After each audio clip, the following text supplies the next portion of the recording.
बस कोलाची YouTube channel से आज भी हम आपसे मुखातिब हैं और 4 अक्टूबर 2024 को जब मैं बात कर रहा हूं तो मेरे सामने डॉन अखबार कल वाली है। कल भी हमने पोस्ट हाक की बात की थी कि ये टेस्ट जो है, ये पोस्ट हाक जो है वो लैटिन वर्ड है और इसका मतलब है इवेंट के बाद या किसी चीज़ के बाद। मीन्स पोस्ट का मतलब है बाद और हाक का मतलब है इवेंट या जो कुछ भी आपने कोई इम्तिहान कराया है, कोई काम किया है।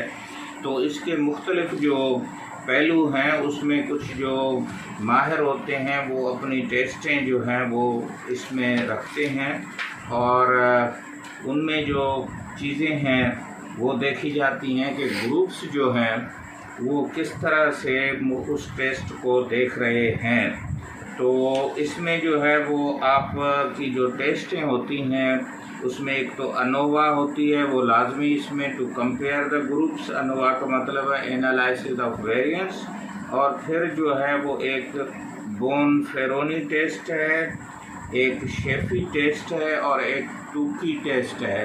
ये स्टैटिस्टिशियंस जो हैं वो इसको समझेंगे या जो रिसर्च के आदमी हैं, लेकिन इन्होंने पोस्ट हाक का जो है वो लफ्ज़ यूज़ किया है। तो मैंने कहा कि हमारे सुनने वालों को, क्योंकि ये हम लैटिन या लातिनी ज़बान को नहीं जानते हैं, तो हाक का मतलब है कोई इवेंट या कोई एक्टिविटी या कोई इम्तिहान या कुछ भी। और इसका मतलब ये होता है कि कौन से ग्रुप। तो आज इन्होंने जो वाइस चांसलर के सामने पोस्ट एनालिसिस का बताया है कि उसमें उन्होंने देखा है कि पंजाब का जो ग्रुप है वो सबसे ज़्यादा आगे जा रहा है, उसके बाद सिंध का है, उसके बाद बलूचिस्तान का है और सबसे पीछे जो है जिसने कम मार्कें ली हैं वो शहीद जुल्फ़कार अली भुट्टो मेडिकल यूनिवर्सिटी, जिसको जैब म्यू भी आम तौर पे हमारे यूट्यूबर कहते हैं, उसने आज़ाद कश्मीर में भी टेस्ट ली थी, गिलगित बल्तिस्तान और कोई एक इंटरनेशनल सेंटर भी था।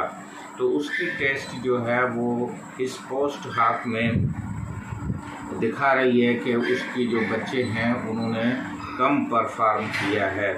तो पोस्ट हाक से हमारा मसला नहीं हल होगा। और दूसरी बात उन्होंने की है कि हम अपनी क्यू बैंक बनाएंगे और हर डिस्ट्रिक्ट में प्रिंटर जो है वो हम लगाएंगे और इसी तरह से हम एक ही सवाल जो है या एक ही क्वेश्चन जो है मीन्स 200 सवाल जो हैं वो पीएमडीसी अपनी तरफ से एक स्टैंडर्ड बना के और उससे जो है वो पूरे पाकिस्तान में ये वही जो मजबूत मरकज़ का जो कंसेप्ट है वो नहीं चलेगा पाकिस्तान में। यहाँ provincial situation, climate situation, even आपके इंफ्रास्ट्रक्चर, आईटी के सिग्नल्स और फिर लोगों का भी जो है बिहेवियर और जो माफिया हैं वो किसी जगह पे बहुत स्ट्रांग है, किसी जगह पे कम है।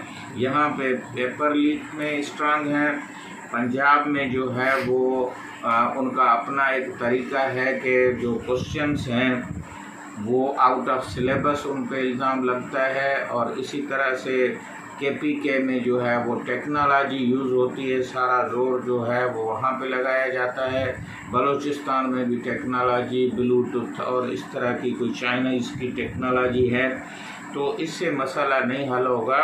मैंने फिर भी ये कहा है कि इस टेस्ट को लोकल लेवल पे करने की इजाज़त दें, पीएमडीसी इसको सिर्फ मॉनिटर करे, इसमें और किसी और इदारे का दखल नहीं हो। जो कॉलेजेस हैं 170 के करीब हैं उनको इजाज़त दी जाए कि वो लोकल टेस्ट करें और वेटेज जो है उस पर कोई बात पीएमडीसी नहीं कर रही है।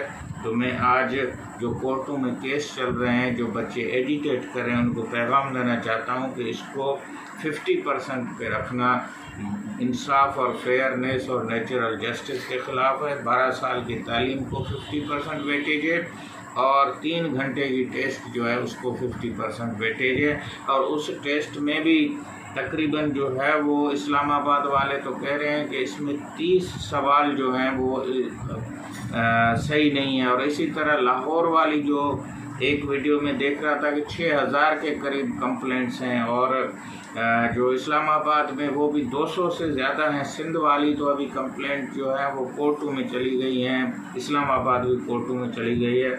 तो हम गुजारिश करेंगे सारे बच्चों को 2 लाख जो बच्चे हैं इनकी टेस्ट को लोकल लेवल पे अलाउ किया जाए। सारे पीएमडीसी के रिकॉग्नाइज मेडिकल कॉलेज हैं, उनमें क्या ऐब है, क्या उनमें प्रोफेसर जो हैं उसी क्वालिफिकेशन के नहीं हैं जो पीएमडीसी के हैं, क्या वहाँ सब्जेक्ट स्पेशलिस्ट नहीं हैं।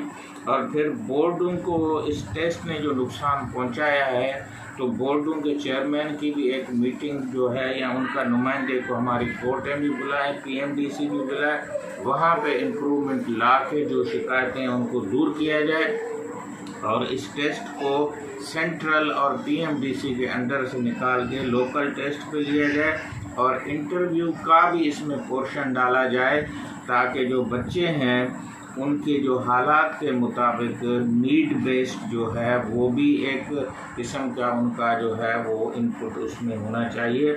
और ये टेस्ट जो है ये पूरी दुनिया में स्टैंडर्डाइज टेस्ट जहाँ पे भी हुई है वहाँ हेल्थ सिस्टम जो है वो इम्प्रूव नहीं हुआ है। मैंने पहले भी कहा कि पाकिस्तान का IMR इन्फेंट मॉर्टेलिटी वो भी 60 के करीब है और दुनिया में ये 6-5 पे चल रहा है। इसी तरह ख़वातीन का 180-170 पे चल रहा है और वहाँ पे 10-12 जो है वो भी नहीं है। पूरी यूरोप में जो है वो इतनी ख़वातीन डिलीवरी में नहीं जो है फौत होती हैं, बच्चे इतने नहीं फौत होते हैं जितने पाकिस्तान में होते हैं। इसी तरह से यहाँ दवाइयों की जो हालत है आप देख लें कि उनकी कास्ट है और जो यहाँ पे अस्पतालों की जो इंफ्रास्ट्रक्चर है उसको अगर आप देख लें तो वहाँ पे लोड शेडिंग को देख लें, पानी की सप्लाई नहीं है। डॉक्टरों की जो है वो सिक्योरिटी का मामले का हालत ये है कि पूरी इंडिया के डॉक्टर जो हैं वो एजिटेट कर रहे हैं कि हमें सिक्योरिटी दी जाए। कल भी एक अस्पताल में जो है वो एक डॉक्टर को जो मारा गया है, इसी तरह से कलकत्ता में एक लेडी डॉक्टर को भी जो है वो असाल्ट करके उसको भी मारा गया है। इसी तरह हमारे पास भी कराची में और दूसरी जगहों पे जो हैं बड़े बड़े डॉक्टर्स जो हैं वो खौफ की वजह से पाकिस्तान को से जा रहे हैं और हम उसको ब्रेन ड्रेन कहते हैं। वो सऊदी में जाना चाहते हैं, मिडिल ईस्ट में जाना चाहते हैं। जब हम इंटरनेशनल सेंटर करते हैं तो कैंपसेस क्यों नहीं खोली जा रही हैं मिडिल ईस्ट में, सेंट्रल एशिया में और इवन यूके से भी बात की जा सकती है क्योंकि वहाँ लाखों की तादाद, मिलियन की तादाद में और हज़ारों डॉक्टर्स मौजूद हैं। तकरीबन 6000 डॉक्टरों की जो अपना तंजीम है वो अमेरिका में और इतने इसमें यूके में और यूरोप में है। तो क्यों नहीं हमारे वो डॉक्टर जो हैं वहाँ पे उनके जो बड़े बड़े बंगले या बड़े बड़े फार्म हैं या बड़े घर। मुझे याद है कि हमारे एक डॉक्टर दोस्त हैं, उसके पास खुद अपने जहाज़ हैं। तो इतने रिसोर्सफुल डॉक्टर्स जो हैं वो मिलके पाकिस्तान की मेडिकल सिस्टम को सपोर्ट करें। इस टेस्ट को जो है वो लोकल लेवल पे कम टेस्ट के अगेंस्ट नहीं है और हाई कोर्ट से भी इस्लामाबाद से और सिंध से गुजारिश है कि इसको 30% वेटेज पे ले आएँ और बोर्ड की जो वेटेज है उसको बढ़ाएं। इससे पूरी पीएमडीसी का जो या मेडिकल की दाखिला का जो है वो निज़ाम बेहतर हो जाएगा। सीटों को डबल कर दें। पिछले साल भी सिंध में नहीं हुए थे। मीरपुर खास का मेडिकल कॉलेज और दूसरे मेडिकल कॉलेज को चलाने की या खोलने की इजाज़त दी जाए। यहाँ पे एक कॉन्फ्रेंस जो हो रही है शंघाई कोऑपरेशन कॉन्फ्रेंस, उसमें गाड़ियों को लेने के लिए हम आधा अरब रुपए से ज़्यादा खर्चे करें। क्या ये मेडिकल पे नहीं खर्चा हो सकता है? उम्मीद है कि आज की वीडियो आपको पसंद आई होगी और हेल्थ केयर सिस्टम को बेहतर करने के लिए हमें पूरी कोशिश करनी चाहिए, ना कि इस MT-CAT की टेस्ट को बेहतर करने के लिए। इसका कोई लिंक नहीं है, इससे ओवर टेस्टिंग होती है। इससे पूरा जो है वो एजुकेशन सिस्टम टेस्ट कराने के लिए टीचिंग टू द टेस्ट का जो है फिर एंग्जाइटी में बहुत सारे बच्चे खुदकुशी करते हैं और बहुत सारे घरों में जो परेशानियां हैं और गरीब जो बच्चा है वो इस टेस्ट में इतना परफॉर्म नहीं करता जितना इन्फ्लुएंशियल और अर्बन है। ये दुनिया की रिसर्च बता रही है। उम्मीद है कि आज की वीडियो पसंद आई होगी। डॉक्टर हुसैन बख्श कोलाची यूट्यूब चैनल पे आप जो हैं वो अपने कमेंट्स लिखें और ख़ास तौर पे ये लिखें कि आप वेटेज के हक़ में कितनी हैं कि इसको 30% किया जाए, इंटर और मैट्रिक की वेटेज को बढ़ाया जाए। डॉक्टर हुसैन बख्श कोलाची यूट्यूब चैनल को लाइक करें, शेयर करें और इसको और दूसरों के साथ भी इसको बताएं, क्योंकि मैं मेडिकल का प्रोफेसर हूँ, यूनिवर्सिटी में हूँ, रोज़ डॉक्टरों को पढ़ाता हूँ। तो मैं इस चीज़ को देख रहा हूँ कि पाकिस्तान की मेडिकल सिस्टम में जो बीमारियाँ हैं वो बढ़ रही हैं, और जो तालीमी निज़ाम है और मेडिकल या निज़ाम है, ख़ास तौर पर बच्चों की जो दाखिलाएँ हैं वो महंगी और एक ख़ास क्लास की हो रही हैं। खुदा हाफिज़।